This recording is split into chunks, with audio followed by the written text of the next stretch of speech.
Alien CEO secretly follows single human dad, working double shifts. What she sees leaves her. Vera Nextari adjusted her holographic display with a flick of her slender blue fingers, the light reflecting off her iridescent skin as she studied the employee records. Her amber eyes narrowed at one particular file that had been nagging at her consciousness for weeks. Eric Walsh, she murmured, tracing the human's attendance record. Double shifts every day without fail. Perfect performance metrics, zero complaints, minimal social interaction. Too perfect. Too suspicious.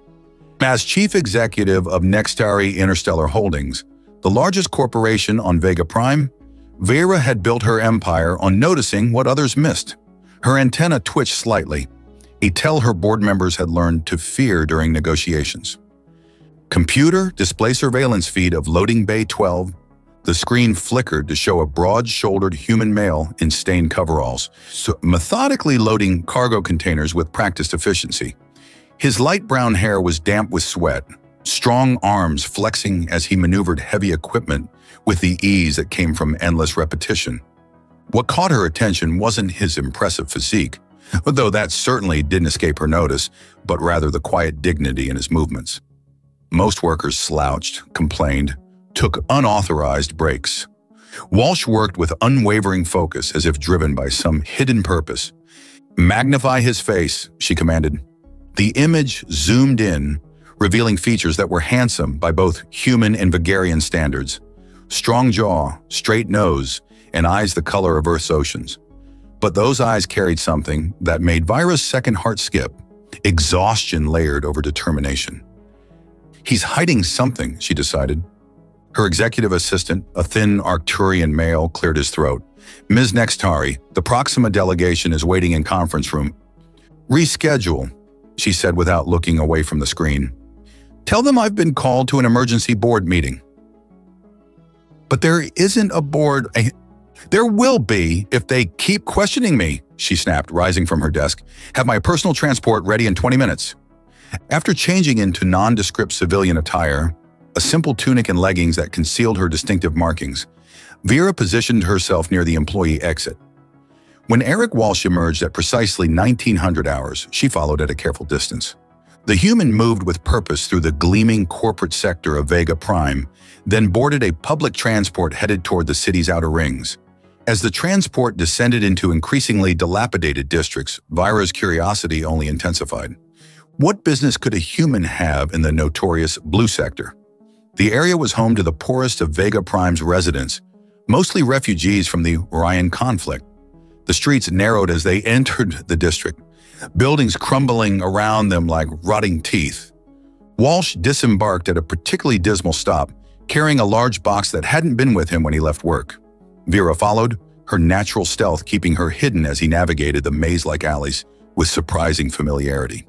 When he turned down a particularly narrow passage, Vera pressed herself against a wall, peering carefully around the corner. What she witnessed stopped her breath. A group of small Vegarian children, their blue skin dull from malnutrition, their antennae drooping, emerged from makeshift shelters constructed from discarded shipping materials. Their faces transformed at the sight of Walsh, lighting up with unmistakable joy. "Mr. Eric," they cried in unison, rushing toward him. The human knelt, setting down his box. "Hey kiddos, brought you something." He opened the container, revealing food packages, juice containers, and what appeared to be simple medical supplies. The children gathered around, their movements suggesting both eagerness and the careful restraint of those accustomed to disappointment. "One at a time," Walsh said gently. "There's enough for everyone."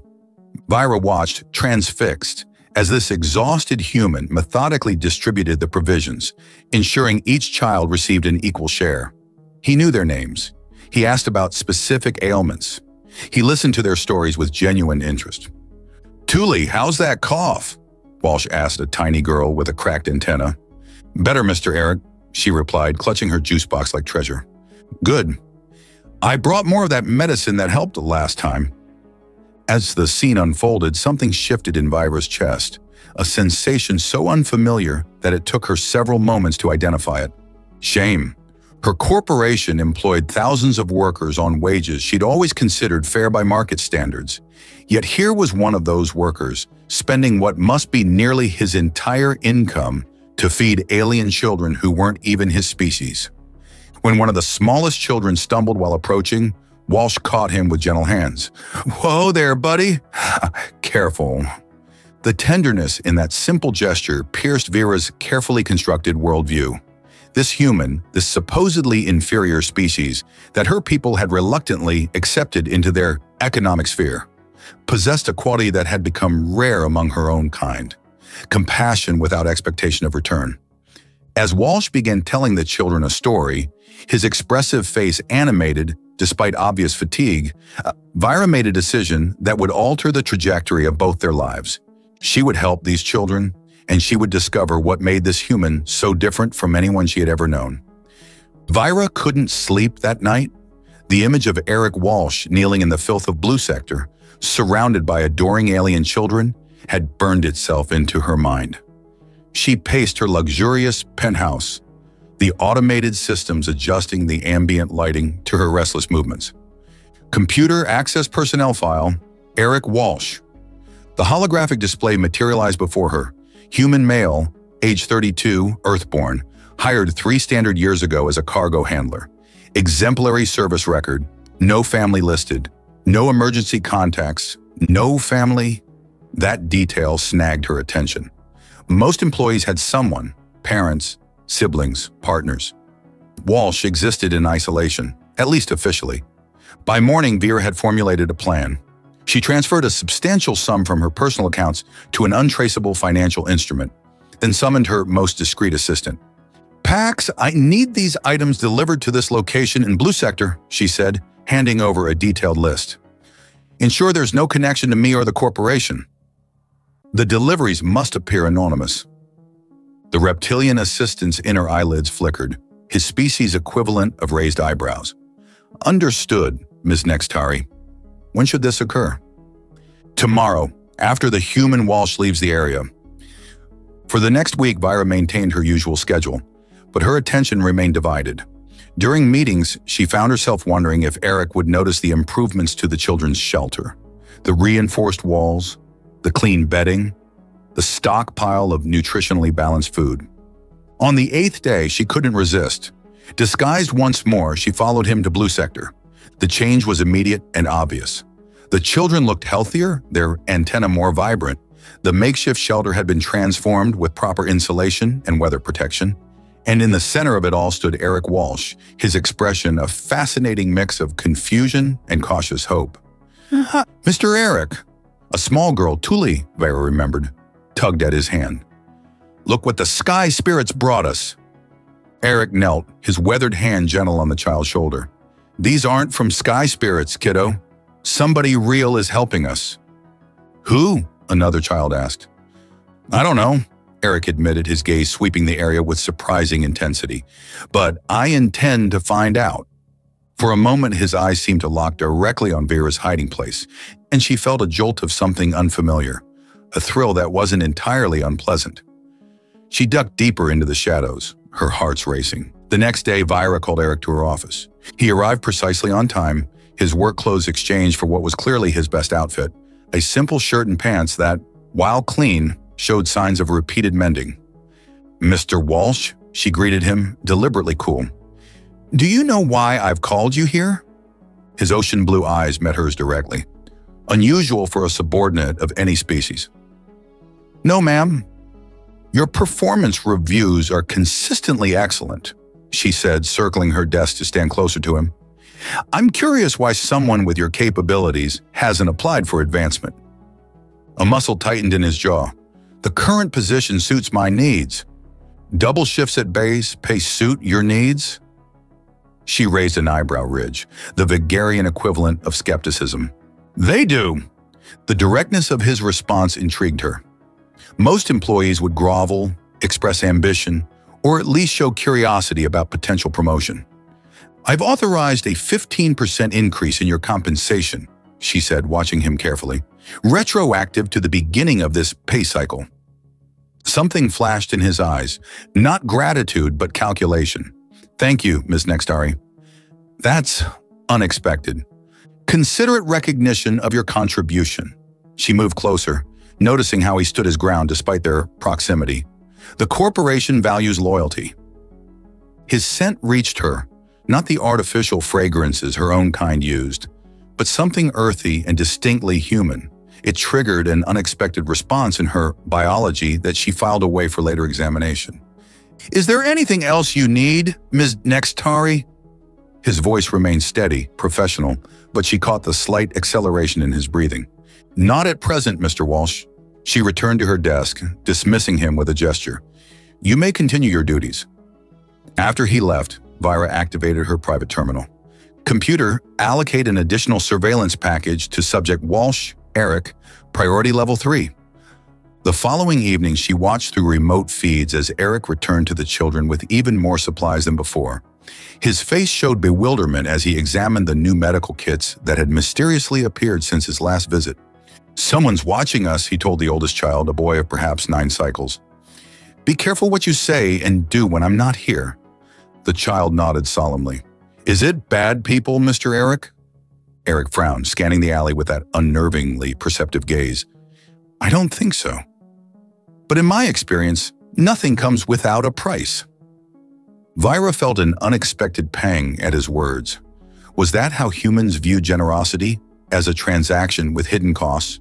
She increased the anonymous deliveries, uncurious how far she could push before he took action. Better nutrition, educational materials, even simple toys.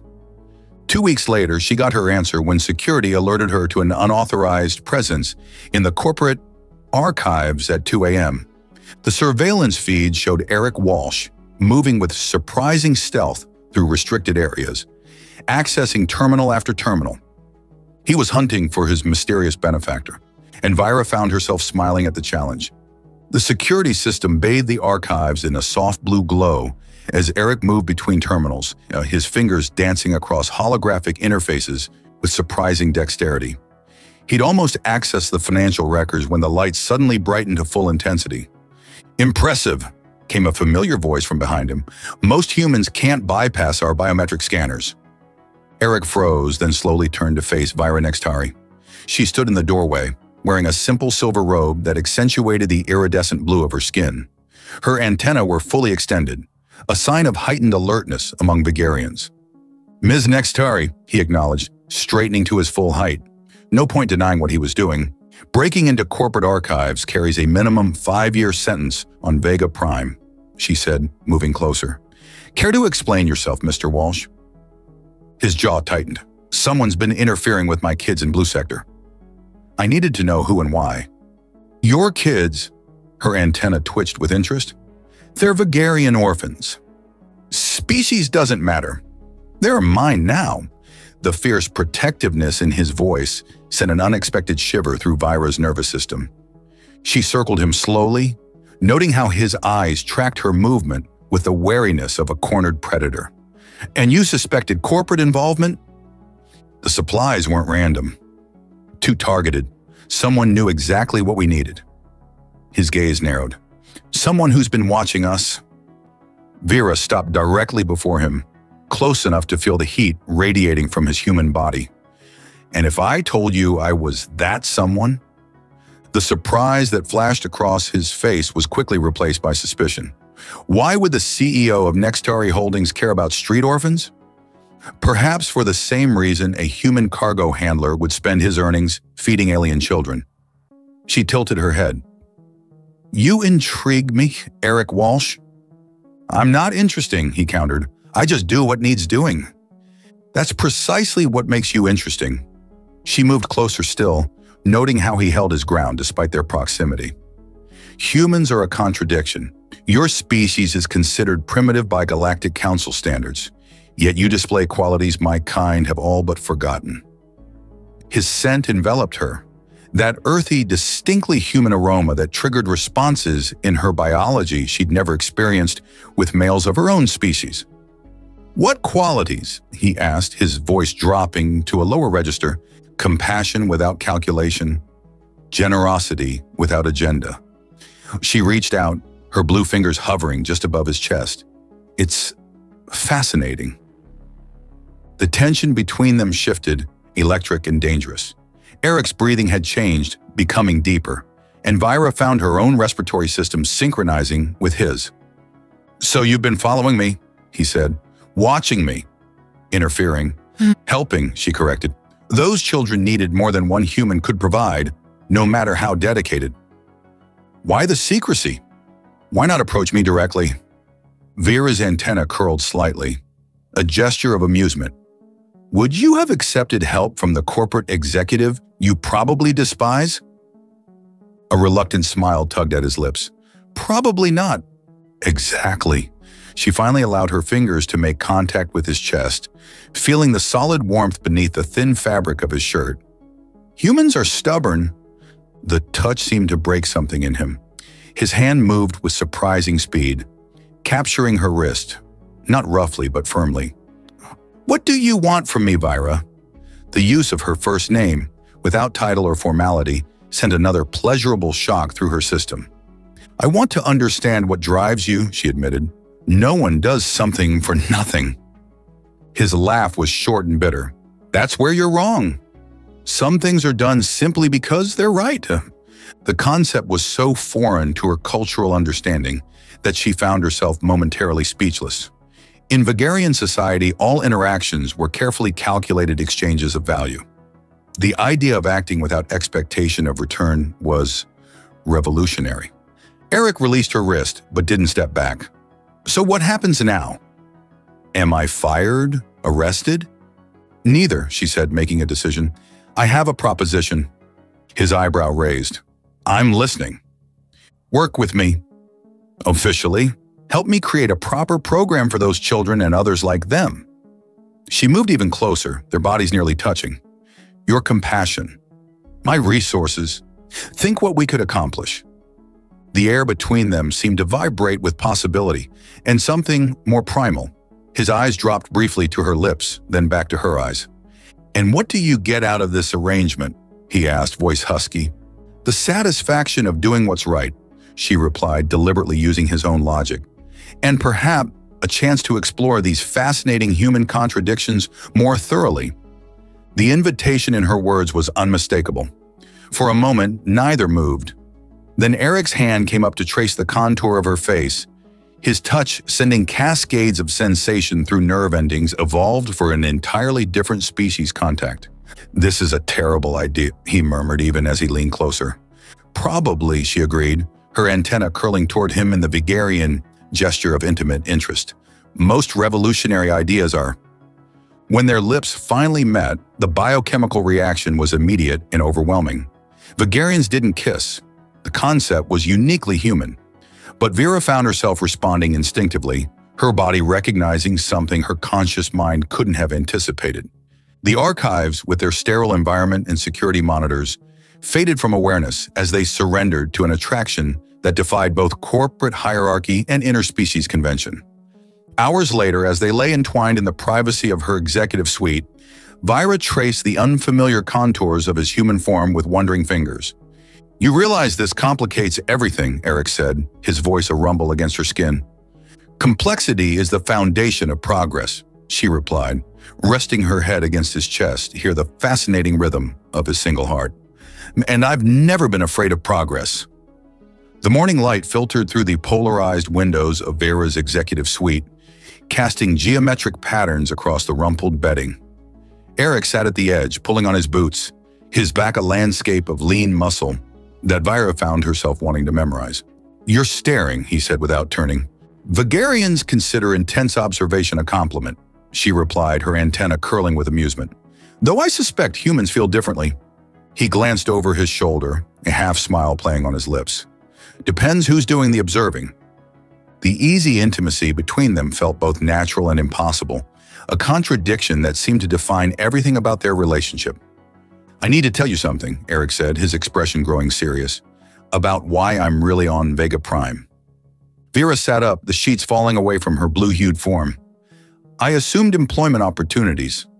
"Partially." He turned fully toward her, ocean eyes clouded with memory. 3 years ago on Earth, I had a family. A wife, Emma. a daughter, Sarah. We lived near the manufacturing complex of Helix Industries. Something in his tone made Vira's secondary heart stutter. There was an accident, chemical leak. The official report called it containment failure due to unforeseen circumstances. Bitterness edged his words. 23 people died, including Emma and Sarah. They were just gone while I was at work. Vera moved beside him, her hand finding his. Eric, The company paid settlements. Avoided prosecution, business as usual. His fingers tightened around hers. I tracked the supply chain, followed the money. It led here to Vega Prime, to a subsidiary that provided substandard containment materials to save costs. A cold realization washed over her. A subsidiary of Nextari Holdings? He nodded once. Vega Tech Materials. I came here to find proof, to expose what happened. And instead, you found orphans who needed you, she finished softly. They reminded me of Sarah.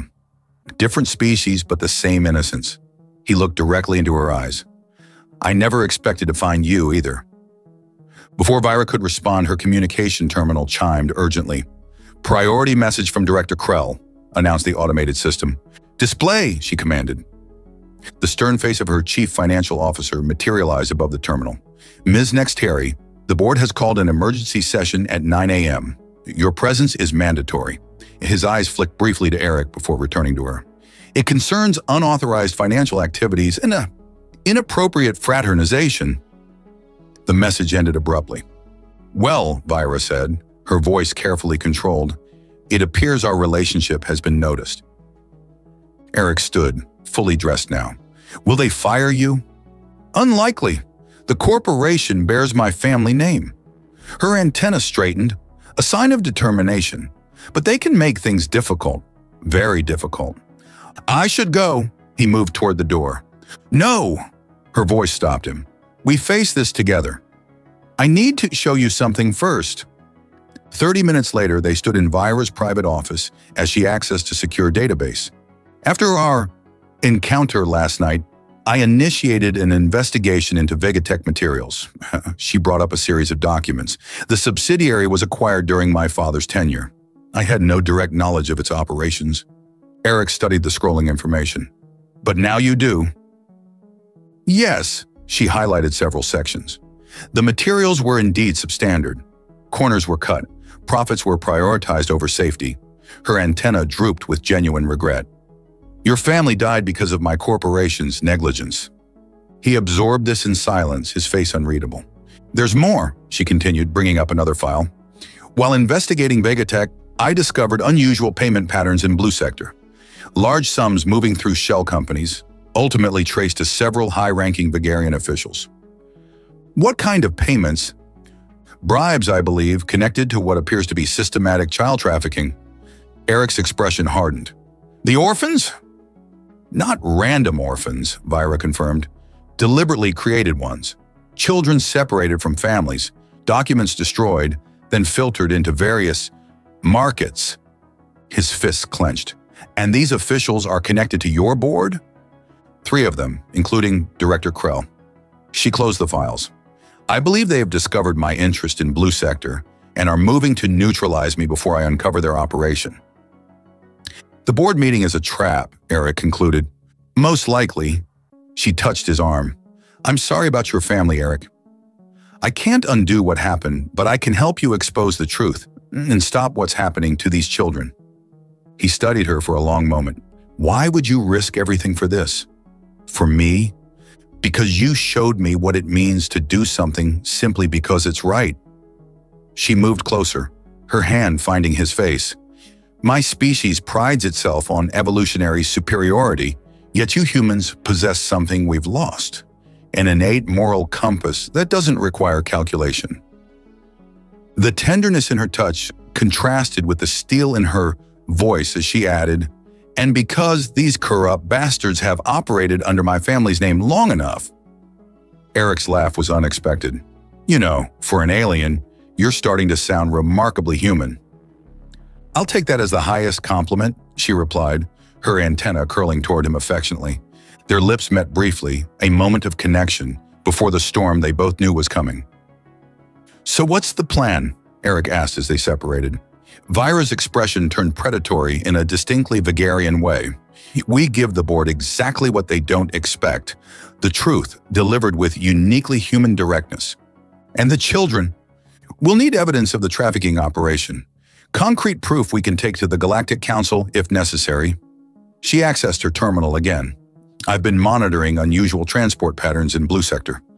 Tonight appears to be a major movement." Eric nodded, his face set with determination. "Then tonight we'll be there." As they prepared to part ways, Eric to his regular shift to avoid suspicion, Vira to her board meeting, he caught her hand one last time. "For what it's worth," he said quietly, "I came to Vega Prime, seeking justice, but I found something I never expected to find again." "What's that?" she asked. His smile held both sadness and hope. "A reason to look forward to tomorrow." The boardroom of Nextari Holdings gleamed with polished surfaces and subtle displays of wealth. 7 Vigarian directors sat around the oval table, their antenna positions conveying various degrees of hostility and judgment as Vira entered.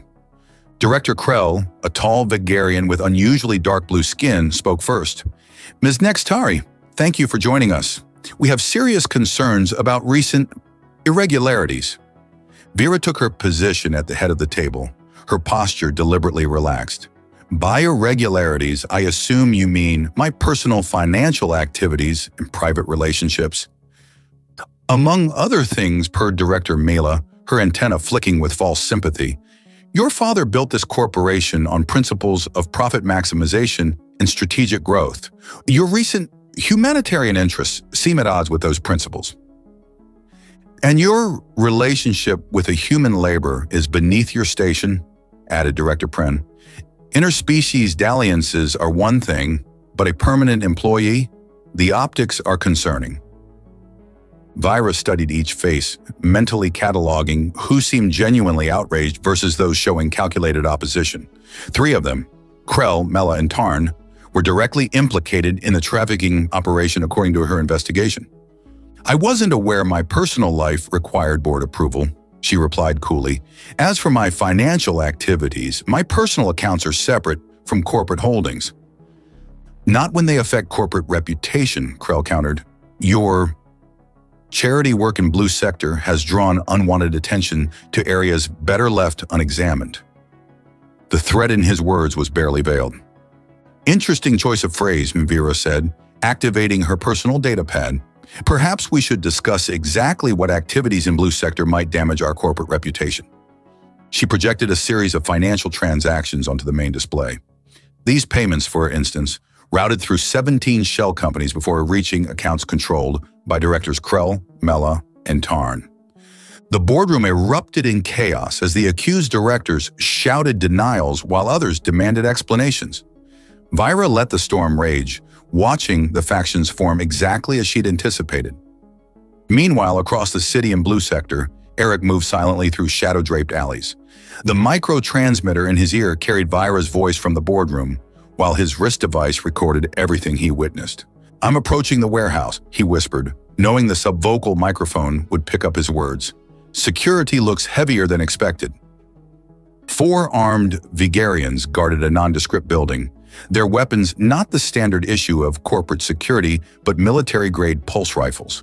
Through a gap in the loading bay doors, Eric glimpsed movement inside, small blue forms being herded into transport containers. "They're moving the children now," he reported. "Looks like at least 20, maybe more." In the boardroom, Vira received her transmission through her discreet earpiece while maintaining her confrontation with the board. "These transactions coincide with disappearances of children in Blue Sector," she continued, displaying more data. "Children who mysteriously become orphans before entering various distribution channels." "This is absurd," Krell snarled, his antenna rigid with anger. "You have no proof these payments are connected to any illegal activity." "Perhaps not yet," Vira conceded, "but the Galactic Council's anti-trafficking unit might find the correlation interesting enough to launch a full investigation." Director Tarn, who had remained silent until now, suddenly stood. "This meeting is a waste of time. I move to temporarily suspend Ms. Nexteri's executive privileges pending a full audit of her activities. I second, Mela added quickly. Vira had expected this maneuver. What she hadn't expected was the urgent whisper in her ear. Vira, I've been spotted. Security's closing in. There are more children than we thought, and… Eric's transmission cut off abruptly. Her primary heart seemed to freeze while her secondary one raced. She couldn't abandon the boardroom confrontation. It was their best chance to expose the operation, but Eric was in immediate danger. Before we vote, she said, forcing her voice to remain steady, you should know that evidence is being gathered at this very moment. Evidence that will be automatically transmitted to authorities if anything happens to me or my associate. It was a bluff, but one she delivered with perfect conviction. What associate? Krell demanded. As if in answer, the boardroom display suddenly changed, showing a live feed from Eric's recording device. The image was chaotic. Clearly he was running, being pursued, but it clearly showed children being loaded into containers. What is this? Gasped one of the uninvolved directors. This, Vira said grimly, is what certain board members have been hiding in Blue Sector. The feed abruptly cut out, but not before capturing a clear image of a transport container bearing the discrete logo of a Nextari Holdings subsidiary. The boardroom exploded into accusations and denials. In the confusion, Vira slipped away, activating her emergency protocols as she moved. Security override Nextari Alpha, she commanded her wrist device. Track Eric Walsh's transmitter and dispatch corporate security team to that location. Authorization for lethal force approved. Her personal transport was waiting, its engine humming to life as she approached. Blue Sector, Warehouse District, she ordered the automated system. Maximum speed. As the vehicle accelerated into the sky lanes, Vira accessed the corporate security network. Eric's transmitter showed him still moving, which gave her hope, but the signal was weak. The journey to Blue Sector took 11 excruciating minutes. Each second stretched her nerves tighter as she imagined what might be happening to Eric and to the children he'd tried to save. When her transport finally descended near the warehouse, she found chaos. Corporate security had arrived and engaged with the traffickers. Pulsefire illuminated the night in strobing flashes of blue and green. Vira spotted a familiar figure crouched behind a cargo container. A small Vigarian child clutched protectively against his chest. Even from a distance, she could see blood staining his shirt. Eric, she called, rushing toward him despite the danger. He looked up, relief washing over his face. Vira! They were ready for us. This isn't just trafficking, it's bigger. I found documentation linking this operation to the Orion Syndicate. The Orion Syndicate, the most notorious criminal organization in the sector, with tentacles reaching into governments across multiple systems. You're hurt, she said, noticing the wound on his shoulder. I'll live. His eyes met hers with an intensity that made her antenna quiver. But we've stumbled into something much more dangerous than corporate corruption. The child in his arms whimpered, and he automatically soothed her with a gentle touch that made Vira's heart constrict with emotion. We need to get you both to safety, she said, helping him to his feet. Not just us. He nodded toward the warehouse. There are at least 30 more children inside, and I saw something else. Data terminals with information that could expose the entire network. A decision crystallized in Vira's mind. My security team can handle the immediate threat, but we need that evidence. Eric nodded, understanding her intent without words. Together then, as they prepared to make their move, Vira found herself struck by the human's unflinching courage. Despite being injured, despite being a single individual against a criminal syndicate, he never considered abandoning the children. You humans are remarkable creatures, she said softly. His smile was tight but genuine. We're stubborn that way. It's one of your better qualities, she replied, her hand finding his for a brief, affirming squeeze. Around them, the battle continued to rage, but in that moment, something profound and unshakable solidified between them. A bond forged in shared purpose and growing affection that neither corporate politics nor interstellar crime syndicates could sever. Pulse fire ricocheted off the metal container as Vira and Eric crouched behind it, the small Vigarian child trembling between them. Stay here, Eric told the girl, his voice gentle despite the chaos. We'll come back for you. Vira activated her wrist device, creating a small protective energy field around the container. This will keep her safe temporarily. They moved in tandem toward the warehouse entrance, ducking between shadows as the firefight between corporate security and the traffickers intensified. Eric winced as the movement aggravated his shoulder wound, but his determination never wavered. The main terminal should be in the administrative section, he said. Northwest corner, based on the building schematics. They had almost reached the entrance when a familiar voice called out from behind them. How disappointing, Miss Nextari. They turned to find Director Krell standing with 4 heavily armed guards, their weapons trained on Vera and Eric. I expected better from a Nextari, Krell continued, his antenna rigid with cold fury. Your father understood the value of profitable arrangements. He would never have jeopardized everything for sentiment. My father didn't traffic children, Vera spat. Krell's mouth twisted in what passed for a vegetarian smile. Your father understood necessary compromises. The Orion Syndicate provides protection and market access that has made our shareholders very wealthy. The occasional resource allocation is a small price. Resource allocation? Eric stepped forward, rage evident in every line of his body. They're children, you sick bastard. One of the guards struck him with the butt of a rifle, sending him to his knees. Vera moved instinctively to his side, her antenna flaring with protective fury. Humans, Krell sighed. So emotional, so limited in their understanding of galactic economics. I understand enough, Eric growled, blood trickling from his lip as he rose again. I understand that creatures like you exist across the universe, putting profit above lives. The same profit that built the corporation you work for, Krell countered. The same profit that pays your wages. Not anymore, Vera interjected. As of this moment, I'm invoking Founder's Protocol. As the last Nextari, I'm dissolving the current board and assuming direct control of all corporate assets. Krell's antenna twitched with alarm. You can't do that without evidence of criminal activity by board members? I have that evidence. She nodded toward the warehouse. And we're about to get more. You'll never make it inside, Krell sneered. And even if you did, the Syndicate's reach extends to the highest levels of the Galactic Council. There's nowhere you can take this evidence that will matter. A sudden explosion rocked the warehouse, sending everyone staggering. In the confusion, Eric grabbed Voiri and pulled her through the now breached entrance. Now or never, he said, his eyes reflecting the fires burning around them. They raced through the chaotic interior, past crates of frightened children and battling security forces. In the northwest corner, they found the administrative office and the data terminal Eric had spotted earlier. Cover me, he said, sliding behind the console. Vira took a position at the door, her corporate security clearance giving her access to a weapon locker on the wall. Armed with a pulse pistol, she fired precise shots at traffickers attempting to reach the office. Hurry, she called. Krell will have reinforcements coming. Almost there, Eric replied, his fingers flying across the interface. This is bigger than we thought, Vira.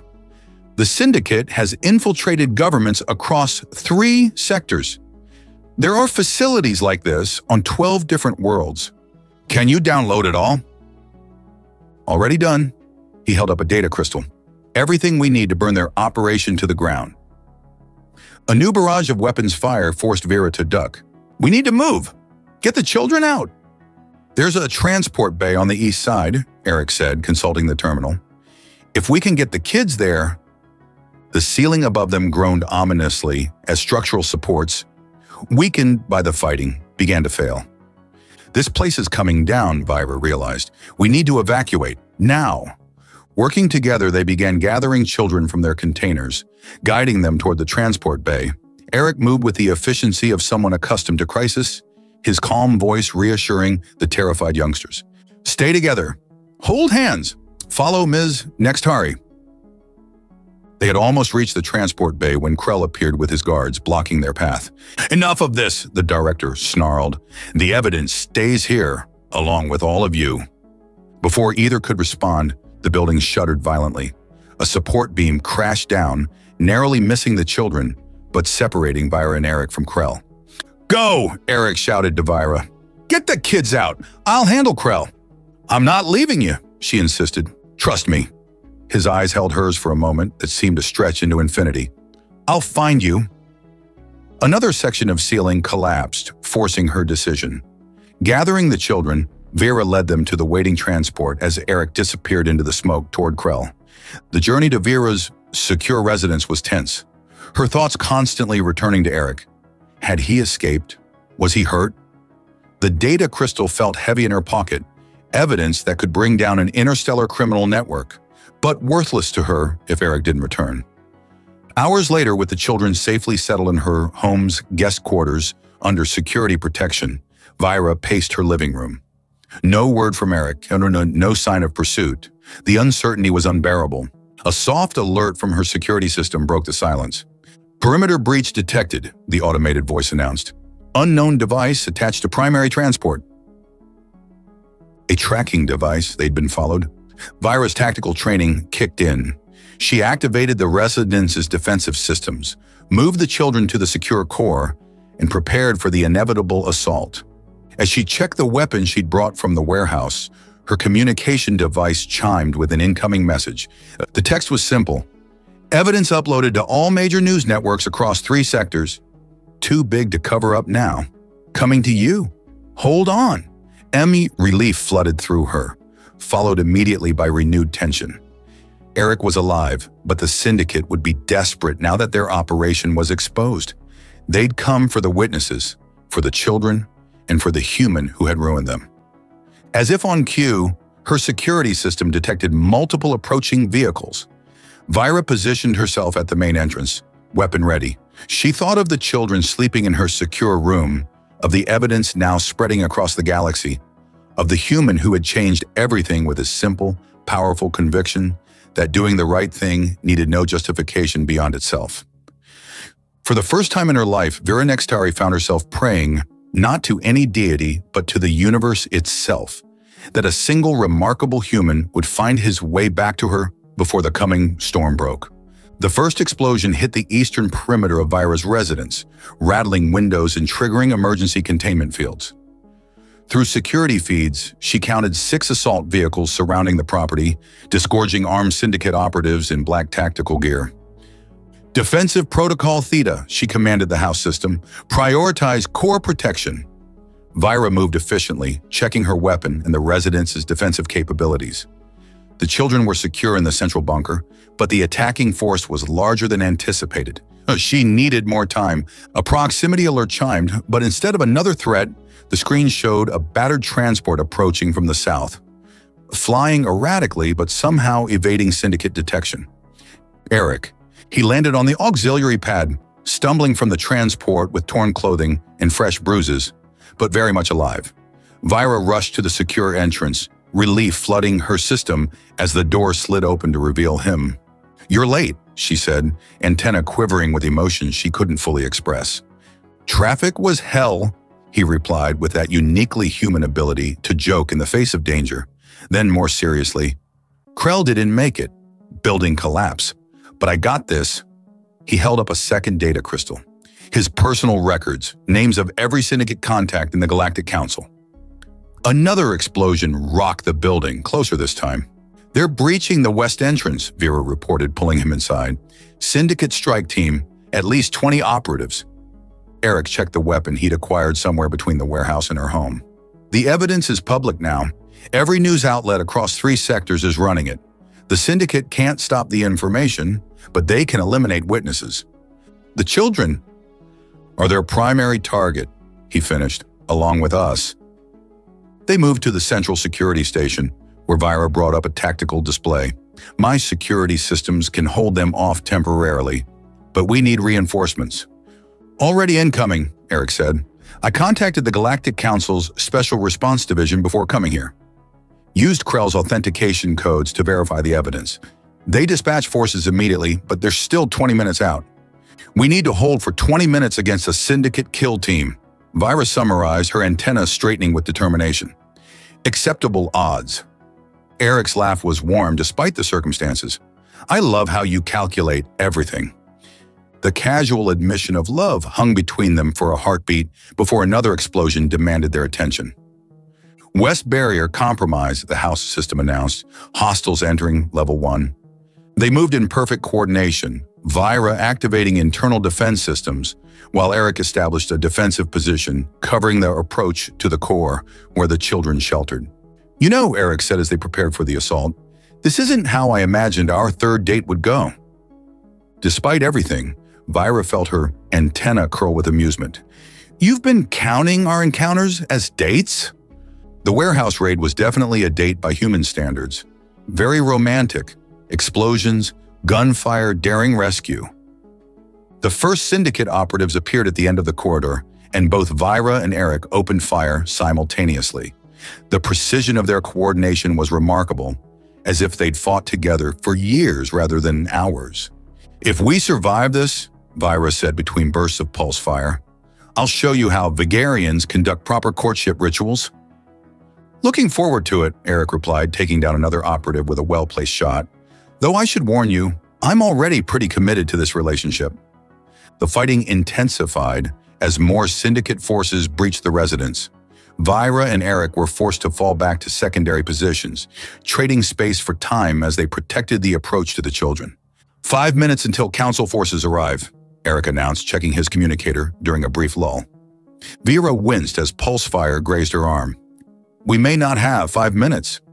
The syndicate forces had adapted to the residence's defenses, using specialized equipment to bypass security measures.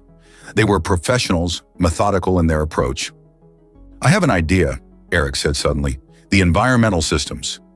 Can you flood the lower levels with cryogenic coolant?" Vira's antenna perked up as she grasped his plan. "Yes, but we'd lose most of the house systems." "Better than losing the children," he countered. She nodded, accessing the environmental controls. "Initiating emergency purge. Brace yourself." A harsh alarm sounded throughout the residence, followed by the hiss of supercooled gas flooding the lower levels. The temperature plummeted instantly, freezing the advancing syndicate operatives in place. In the sudden silence that followed, Eric and Vira shared a look of exhausted triumph. "Council forces approaching," the house system announced. "ETA 2 minutes." Eric slumped against the wall, the adrenaline drain making his injuries more apparent. Vira moved to him, her fingers gentle as she examined his wounds. "You need medical attention," she said. "I need you," he replied simply, his hand finding hers. "Everything else can wait." The raw honesty in his voice touched something deep within her, something that had been awakening since that first night she followed him to Blue Sector. When the Galactic Council forces finally arrived, they found Vira and Eric still in that position, hands intertwined, keeping watch over the children they had saved. 3 months later, Vira stood on the observation deck of Nextari Tower, watching the sunset paint Vega Prime's skyline in shades of amber and gold. The door slid open behind her, and she knew without turning who had entered. "The Council's final verdict came through," Eric said, joining her at the window. 37 syndicate officials convicted, 12 corrupt council members removed, the trafficking network dismantled across all 3 sectors. "And the children?" His smile was warm, crinkling the corners of his eyes in the way that made her antenna curl with affection. "The New Beginnings Foundation has been officially recognized. Full funding approved. The first residential facility opens next month." Vira turned to face him fully. In the 3 months since the syndicate attack, Eric had transformed from a cargo handler to the director of human Vigarian relations for the restructured Nextari Holdings. The position suited him, his natural compassion balanced with a steel-hard determination to protect the vulnerable. "Your idea to redirect 15% of corporate profits to rehabilitation programs was inspired," she said. "The board actually approved it without argument." "Amazing what a complete replacement of corrupt directors can accomplish," he replied with a wry smile. Vira moved closer, her fingers tracing the now-healed scar on his shoulder. "Have I mentioned today how remarkable you humans are?" "Only twice," he said, drawing her against him. "Your fascination with my species is showing, Ms. Nextari." "Not the species," she corrected, "just one particular specimen." Their lips met in what had become a familiar ritual, the biochemical reaction no less potent for its repetition. When they separated, Eric's expression had turned serious. I've been thinking about what you said, about doing the right thing without calculation. He took a small box from his pocket. This is probably terrible timing by Vegarian standards, but humans tend to follow their hearts rather than their schedules. Inside the box was a ring, a simple band of iridescent metal that caught the light like Vegarian skin. On Earth, this symbolizes a permanent partnership, he explained. I know interspecies marriages are rare, and there would be complications, but… Vera silenced him with another kiss, her antenna fully extended in the Vegarian expression of joy. Yes, she said simply when they parted. Later that night, as they lay together in the privacy of their shared quarters, Vera reflected on the strange path that had led them to this moment. How a simple decision to follow a mysterious employee had changed not just her life, but the lives of countless children across 3 sectors. What are you thinking? Eric asked, his fingers tracing patterns on her iridescent skin. That sometimes the most revolutionary act is simply to care, she replied. You taught me that. And you taught me that one person really can change an entire system, he said, even if that person is an intimidatingly beautiful alien CEO. Vera laughed, the sound mingling with his in the darkness. Outside their window, Vega Prime continued its eternal orbit. But within the walls they had built together, something new and unprecedented had taken root, a bridge between worlds that began with curiosity and blossomed into love. And in the secure wing of their residence, 34 former orphans slept peacefully, their futures now as bright as the stars visible through the viewport, all because a human man had worked double shifts and an alien woman had decided to follow him.